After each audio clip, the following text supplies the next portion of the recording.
সকলের কাছে ভালো হওয়ার ক্ষমতা কোনো মানুষেরই থাকে না, কারণ আপনি যার বিরুদ্ধে কথা বলবেন সেই আপনাকে অপছন্দ করবে। এটা কিন্তু চরম সত্য কথা। আমরা প্রতিটা মানুষই এই বিষয়টা নিয়ে ভীষণ টেনশন করি এবং ডিপ্রেশনে চলে যাই আর ভাবতে থাকি, কেন সেই মানুষটা আমাকে পছন্দ করে না, আমার কি দোষ, এটা ভাবতে থাকি। কিন্তু একবারও নিজের দিকে তাকিয়ে দেখি না আমার কি দোষ, শুধু মনে মনেই ভাবি আমার কি দোষ, তাই সে আমাকে পছন্দ করে না। কিন্তু বন্ধুরা, আজকে আপনাদের সঙ্গে আমি আলোচনা করব কি কি কাজ করলে প্রতিটা মানুষের কাছে আপনি পছন্দের মানুষে পরিণত হবেন। চলুন তবে শুরু করা যাক। আপনি কি সবসময় তর্ক করছেন? কারো কথাই যেন আপনার পছন্দ হচ্ছে না, সকলের কথাই আপনি তর্ক বিতর্কে জড়িয়ে পড়ছেন।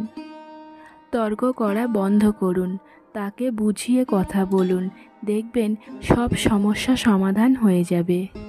আপনি কি পরচর্চা পরনিন্দা করছেন? দেখবেন এই পরচর্চা পরনিন্দা করতে করতে আপনার মনের মধ্যে এমন নোংরা বিষ ঢুকে গেছে যে কারোর সম্বন্ধে ভালো কথা বলতে গেলেও সেটা আপনার মুখ দিয়ে বার হবে না। এজন্য বন্ধুরা, পরচর্চা পরনিন্দা সমালোচনা এগুলো বন্ধ করতে হবে। তাহলেই দেখবেন আপনারা অন্য মানুষের কাছে পছন্দের পাত্রে পরিণত হয়েছেন। আপনি কি কারোর সঙ্গে উত্তেজিতভাবে কথা বলছেন, প্রতিটা কথায় রাগ দেখাচ্ছেন?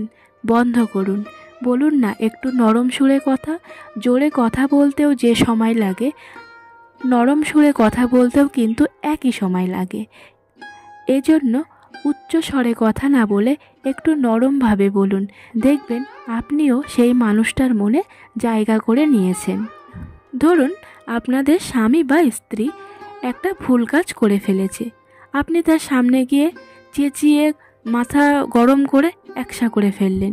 সে কিন্তু ভয়ে ভয়ে থাকবে, এই ভুল কাজটা করার ফলে সে তো আমাকে বকবে, হয়তো গায়েও হাত তুলতে পারে। কিন্তু আপনি যদি তার সামনে গিয়ে নরম সুরে বলেন, এটা করা তোমার উচিত হয়নি, কেন করলে, দেখবেন সেই মানুষটাও না অন্য রকম হয়ে যাবে।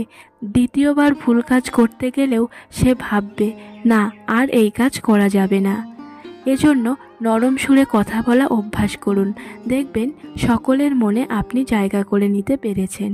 আপনাদের স্বামী বা স্ত্রী কিন্তু আপনাদের কাছে মহামূল্যবান সম্পদ, সুতরাং সে জায়গাটা ঠিক রাখার দায়িত্ব কিন্তু আপনাদেরই। ওই জায়গাটা নষ্ট করবেন না। আপনি বাইরে বেরিয়ে কোনো রিক্সাওয়ালা কিংবা গাড়িওয়ালাকে, এই যাবি নাকি ওখানে, এইভাবে কথা বলবেন না। একটু বলুন না নরম সুরে, যাবেন দাদা ওখানে। দেখবেন কথা বলতে কিন্তু একই টাইম, দুটো কথার মধ্যে কিন্তু একই টাইম লাগছে, কিন্তু বলার ধরনটা অন্য। এজন্য একটু নরম সুরে বলুন, দেখবেন মানুষটারও ভালো লাগবে, কারণ তারাও তো সেই সকাল থেকে বার হয়ে সেই রাত পর্যন্ত একভাবে কাজ করে, তাই তা কিছু টাকার বিনিময়ে। তাই যদি তাদের সাথে একটু ভালো ব্যবহার করা যায়, তারা কিন্তু আপনাকেও সম্মান করবে, আপনাকেও দাদা বা দিদি বলে ডাকবে, ডেকে তার গাড়িতে বসাবে। আর যদি খারাপ ব্যবহার করে ফেলি, সেও কিন্তু আপনার সঙ্গে খারাপ ব্যবহার করতে বাধ্য হবে। এজন্য নিজের সম্মান একমাত্র দিতে পারে নিজেই। এজন্য কোনোদিন কারোর সাথে উচ্চ স্বরে কথা বলবো না, এটা আমাদের মাথায় রাখতে হবে। আপনার বাবা মা আপনার কাছে মহামূল্যবান সম্পদ, এজন্য তাদের সাথে কখনোই খারাপ ব্যবহার করবে না, কখনো তর্ক বিতর্কে যাবে না, তাদেরকে সবসময় সম্মান করবে। দেখবেন তারাও কিন্তু আপনাকে শ্রদ্ধা করছে, আপনাকে ভালোবাসছে। এজন্য আমাদের ব্যবহারই পারে প্রতিটা মানুষের কাছে আমাদেরকে পছন্দের মানুষে পরিণত করতে।